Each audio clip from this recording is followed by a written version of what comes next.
Okay, hold on a minute. I'm coming. Here we go. Get rid of some things up here. Hi, everyone. It's Cassandra Williamson. We've had a lot of snow here in eastern Kentucky. It's kind of kept people in place, to put it bluntly. So we have Sarah over in Pikeville at her hotel. And anyway, she was going to be here, but things have come up. We can't do it. We may try to do it tomorrow. I don't know, but we'll see. I mean, it just depends. There's a lot of snow out here now. It's been a long time for that. So anyway, we will be talking a little bit about what Sarah and I spoke about last night in the general membership meeting, as well as some of the things that we're getting prepared for next week. We will be having an attorney, Rusty Mead, on with us this coming Monday at 6 p.m. Eastern to talk about what's going on down in Florida. And then we're going to talk about the D.C. Heritage Protest. And with that, let's roll the intro.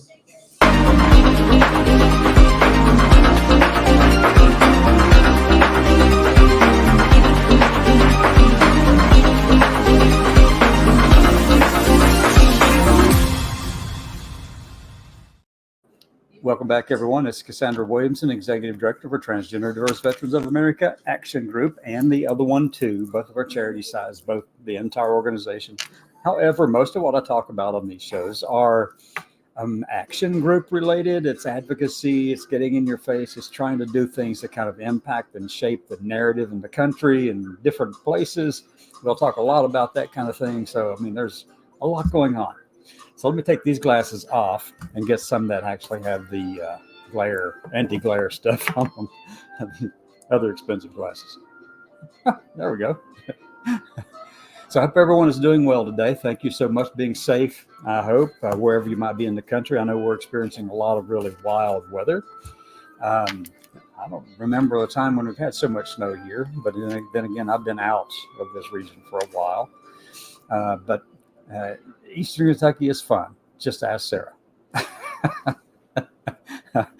You can put comments over in the comment block if you want. I do want to make sure everyone is aware of the disclaimer that we have going around on the bottom of the screen right now, scrolling across here. The opinions expressed here are mine and mine alone. They do not necessarily reflect those of any particular person, organization, agency, department, government, anywhere on the planet. These are my opinions, okay? Mine alone. So I just want to make you very aware of that. And if you're under the age of 18, this is not a show for you. You need to go find someplace else to hang out, okay?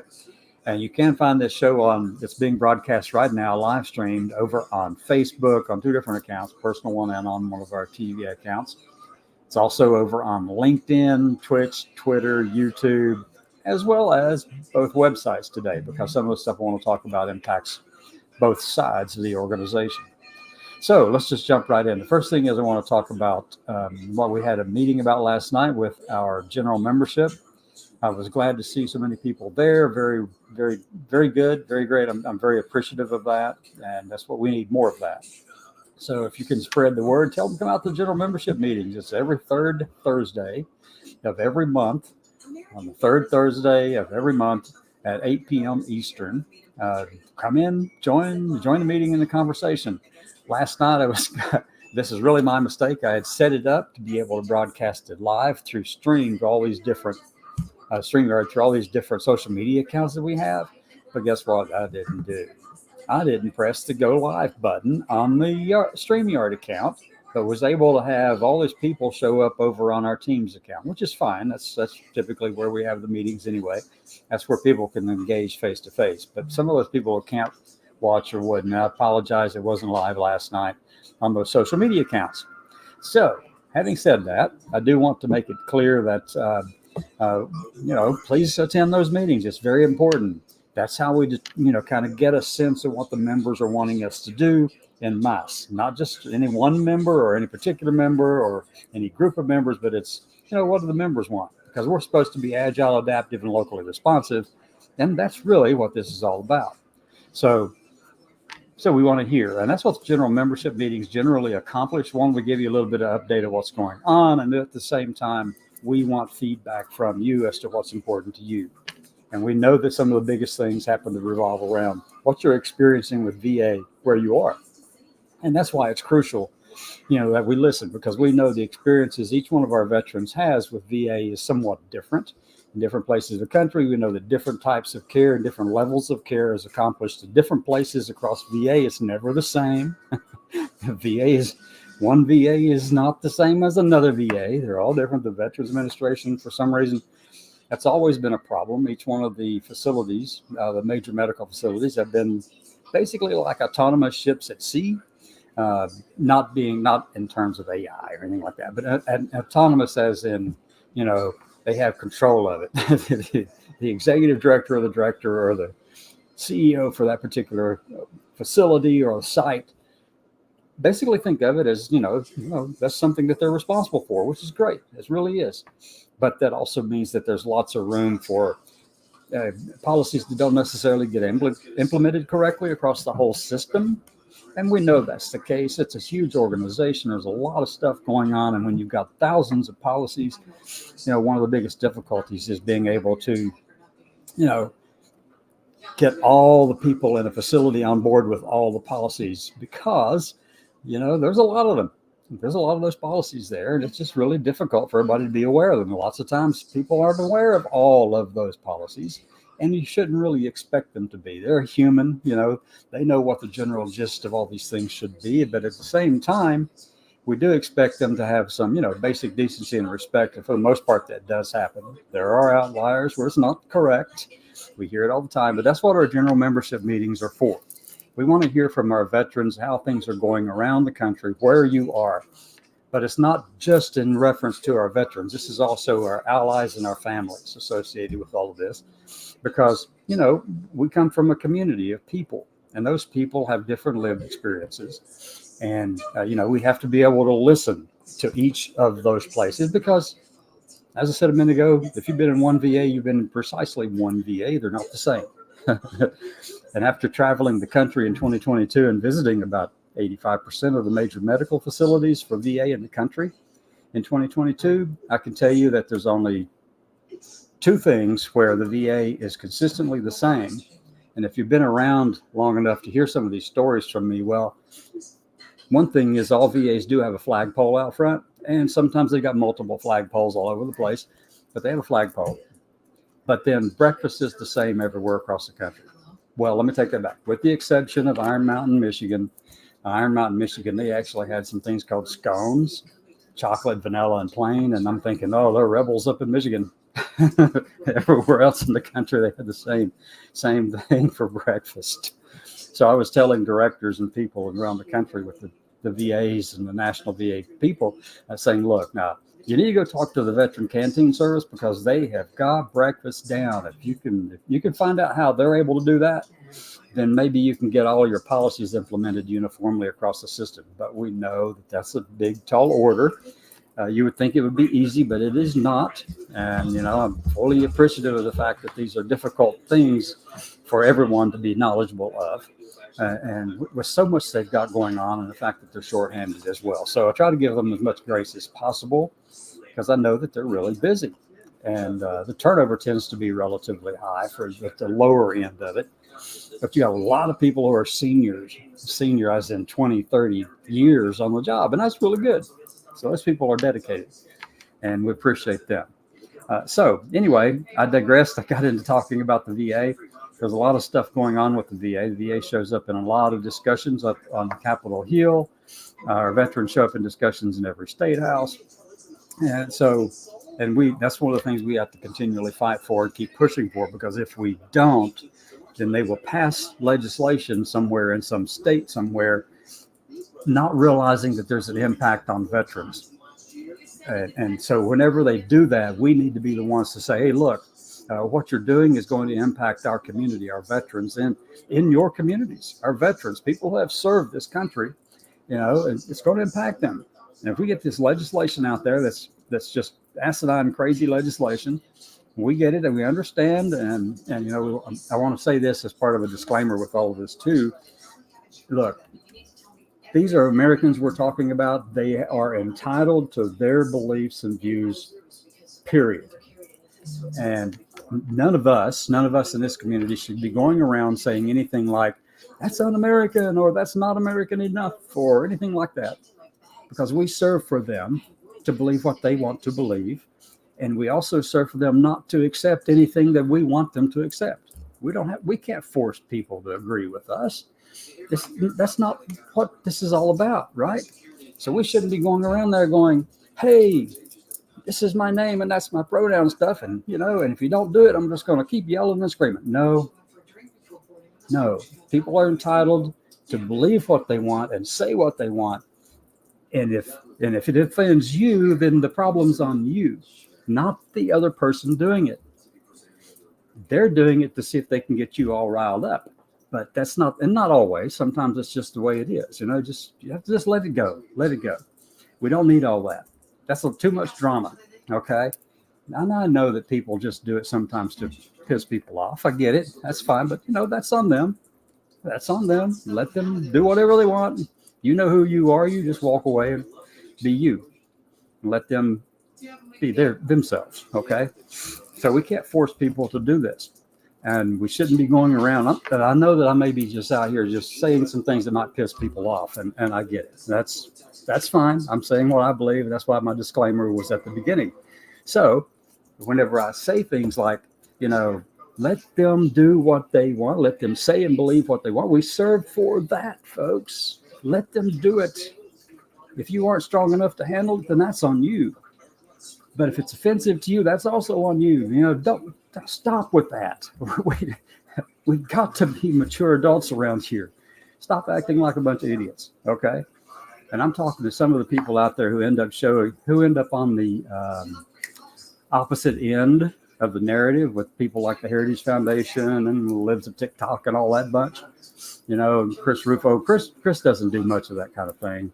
But Lives of TikTok do. They point out every person out there is doing anything wrong, particularly in a community that they're trying to attack, our community. And so they find all the bad apples, rotten ones out there. And if they find one that really stinks to high heaven, well, guess what? I'm going to back them up. Whether you agree with that or not, I'm going to back them up. Because if that person's acting like an idiot, well, guess what? They're acting like an idiot. And I'm not going to defend their actions, period. Oh my gosh, it's just, there's no way. We need to start acting like mature adults around here rather than a bunch of freaking kids. Yeah, it pisses me off.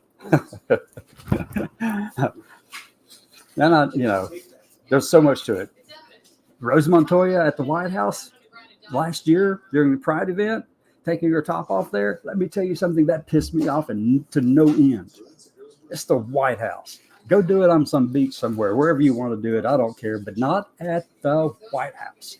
Jeez, that was so disrespectful. That just got all over me. I don't know about you, but as a veteran and a bunch of us veterans here, that just really pissed me off. And then I did publish a statement about that in opposition to what she had done. It was like, really? My God, don't you realize that your actions are going to be, we're under a microscope as it is, folks. Our lives are under a microscope. People are looking at any of the people out there who are making a lot of stupid noises and comments and stuff like that. They're looking for that narrative to support the narrative that they want supported. That's why you won't find us here as veterans being presented on their shows or their talk programs or their newsletters. We don't fit that narrative. And I want us to remain that way. I don't want any of you to fit the narrative they're looking for. Is that something we can agree to? All of us need to make sure that we don't fall into that narrative that feeds them, the ones who are trying to shove us under the floorboards in the back of the closet. So we need to make sure that's the case right now. Okay, so let me jump in and just change lines here really quickly. The meeting last night, the general membership meeting, Sarah was here in person with me right here in Eastern Kentucky. And we had a conversation about the upcoming election for president for our organization.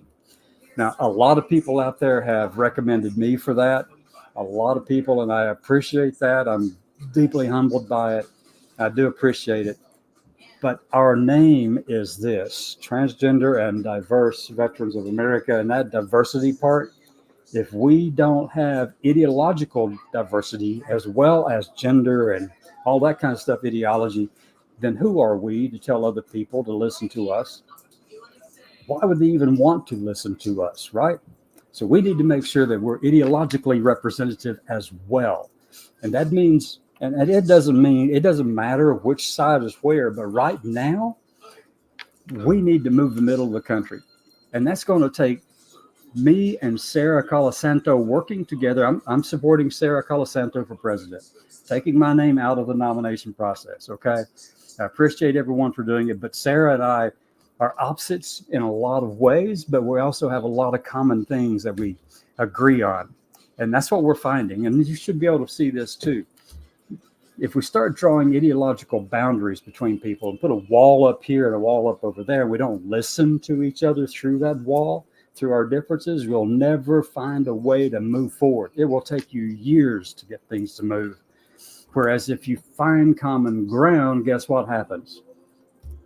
Change minds. You change minds, you change hearts, you change it all. We've got to find ways to move forward that's not, you said that and I said this and you're going to whatever. We've got to stop with that, okay? And I've been guilty of it too, because some things do get under my skin quite a bit. But there are some things I will go after. And here's the thing. Here's the difference, okay? I've been reading up on this site called protectdemocracy.org.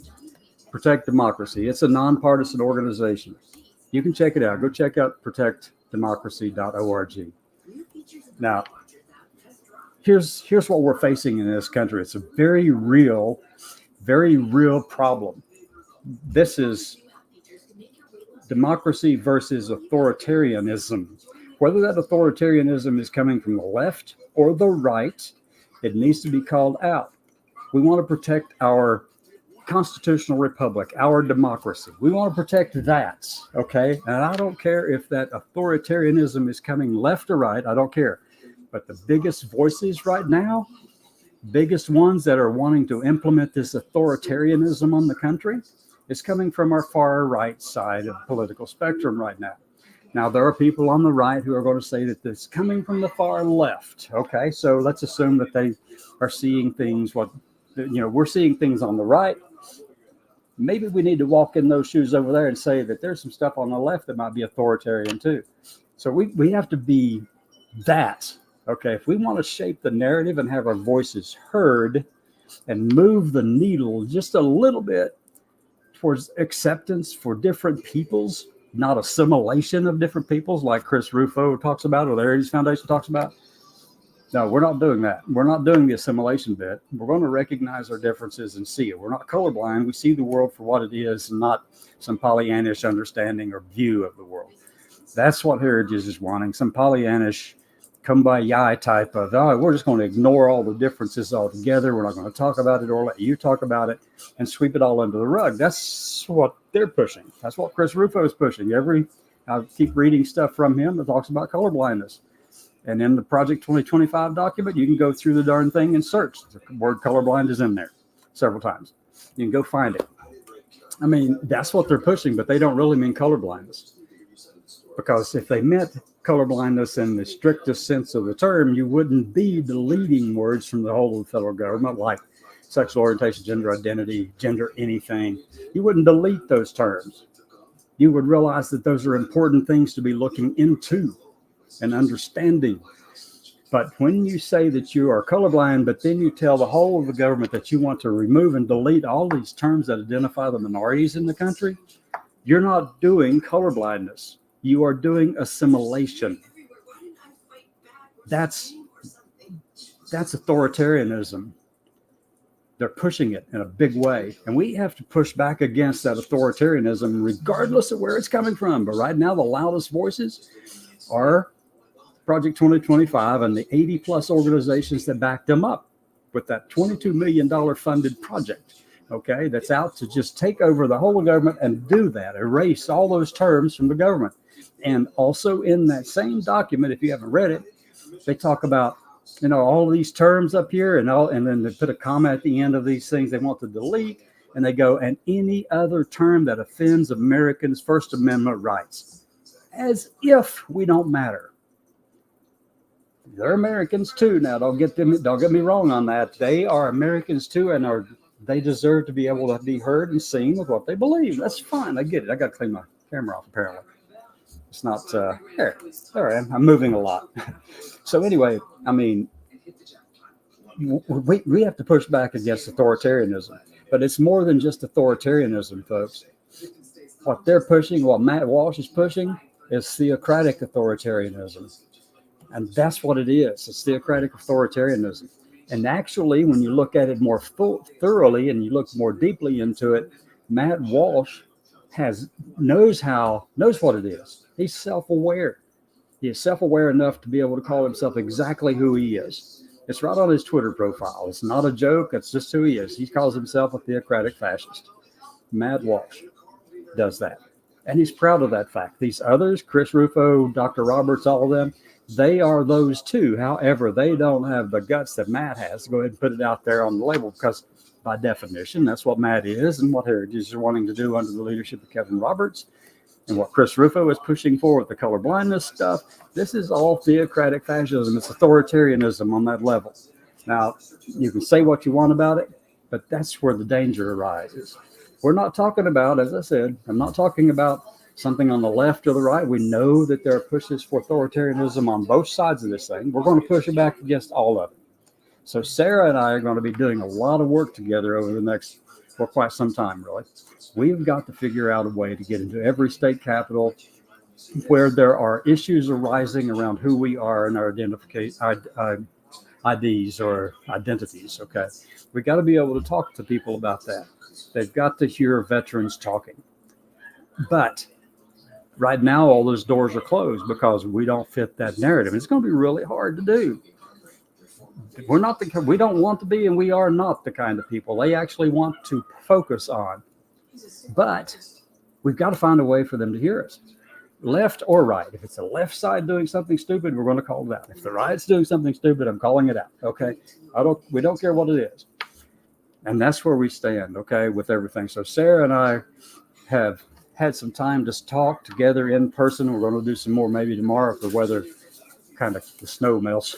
We can get to meet up with each other. But yeah, I mean, we have got to find a way to work together. And Sarah and I are doing that. And that's what we think will actually hopefully move the needle. We got stuff that's going on in Florida. I'm supposed to be down there March. We've got stuff going on in DC next week.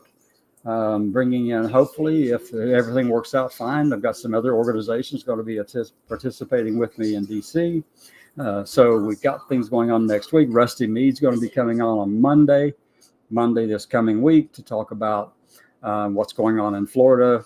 He's an attorney down there in Jacksonville. So, yeah, we're going to be talking about some of that. But then you've got things going on over in Utah. That's a replication of everything going on in Florida. You got things going on in West Virginia and Missouri and Kansas. Oh my God, everywhere. So we've got a lot in front of us to deal with, but we have to present it in a way where we find a way to talk to people and where they can hear us. Certain people on the right will not ever listen to me. Certain people on the left will not ever listen to Sarah. Okay. I get it. I understand you. I understand you quite well. Okay. But we've got to get past that, because if we don't, we're going to flounder around here and it's going to take 30 years of our lives going forward just to correct the mistakes made today. But we can actually make it easier if we start figuring out, hey, look, here's this thing taking place in a left-leaning state, let's say, that is, it's not right either. There's some things we need to look at with some legislation in states that are being presented over on the left. We've got to be able to deal with that. And we have to deal with it over on the right. There are things that are just not right all the way around. And so we've got to find that middle ground to be able to talk about that, come to some understanding, and make sure that these pieces of legislation actually have language that is right slash left, however you want to word it that way. But anyway, that's where it stands. We've got to look at everything. And if we want to be respected in this field, that's what we've got to do. But I do want people to know the focus is on the organizations that are attacking that are presenting an authoritarianism kind of perspective on things. Heritage Foundation and America First Legal and Alliance Defending Freedom, Family Research Council, Federalist Society, that whole bunch right there. There's 80 of them that all got together and created Project 2025.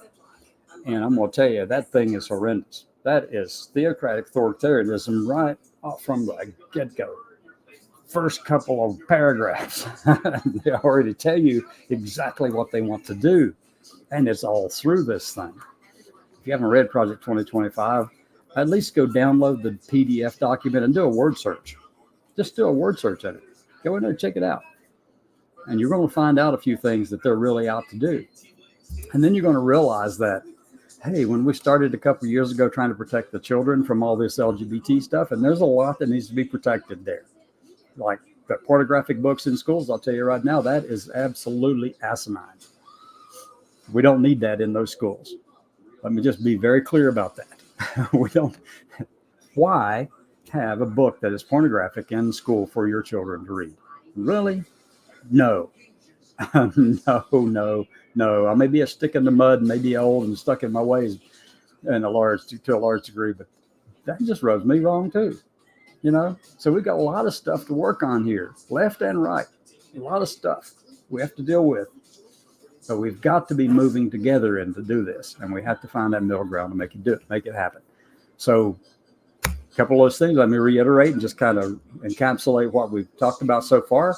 Right now, one, I am throwing my support behind Sarah Colasanto, who happens to be currently the chairwoman of the board for the C3 side, TDVA, as president of the organization. And then elections will start this coming Monday, the 22nd of January. This coming week, elections will start, voting will start then. And after I get with our oversight board with Sherry Demings down in Utah and some others, I think Jocelyn Amy from down in Florida on the oversight committee. And then we'll go through the list of nominees for the office of president. I'm withdrawing my name from that. Somebody else, Stacey Lunsford, is withdrawing her name from that. That there are other people in there listed too. Those will stay in there if they respond back. You've got a little bit of time to respond back and let us know whether or not you accept the nomination for president. We'll send out an email to everybody. I'm not going to send one to myself. I already know the answer. I already know the answer from Stacey too. So, but I'm pushing for that ideological balance between our organization.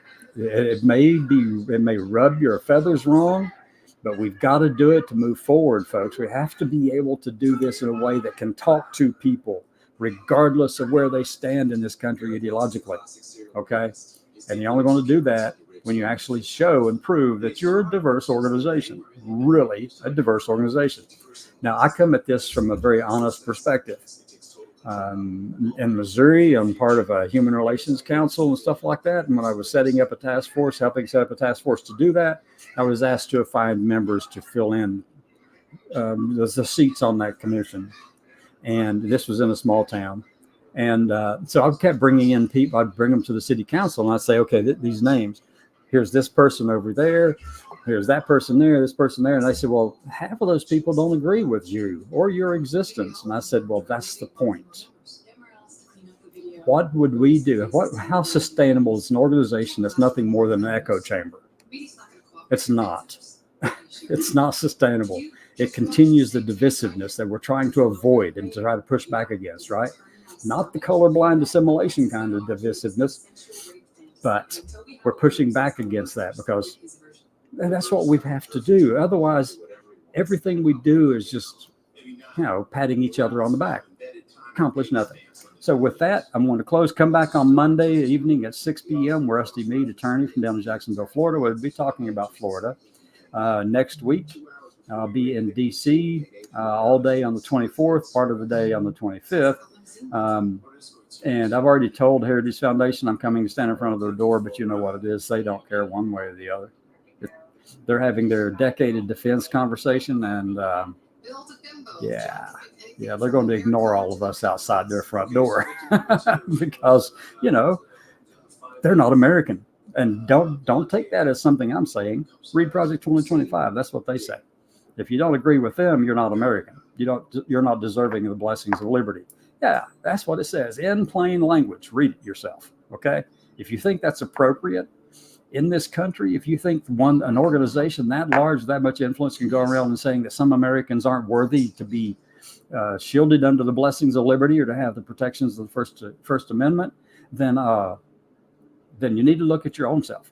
If you think that's the case, that there are some Americans who are undeserving, go check yourself out in the mirror, because every American is deserving of those, whether you agree with them ideologically or not. Every American is deserving of those things, and that respect starts both ways. It does not matter if they disrespect you or not. That's fine. That's on them.